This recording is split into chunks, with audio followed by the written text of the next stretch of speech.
Hello, Kuya Popot. Update tayo ng ating mga alaga.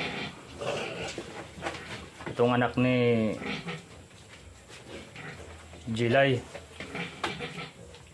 Malapit na silang hiwalay.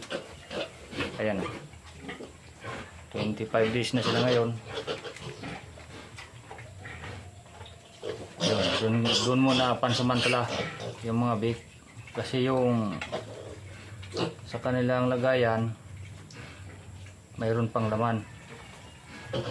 Yan. Pansamantala dyan muna sila. Ito. Dito ko sila ilalagay sa kabila. Yun. Yan.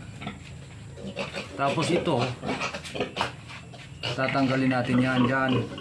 Gagawin natin yan ng inahin, mga kakuya Popot. Gagawin natin yan ng inahin. Ayan. Lalagay din natin siya dito. Dito natin siya ilalagay. Dyan yung gustong mag-alaga ng baboy, PM nyo lang ko dito sa account ko. Yung sure buyer lang, mga kakuya Popot.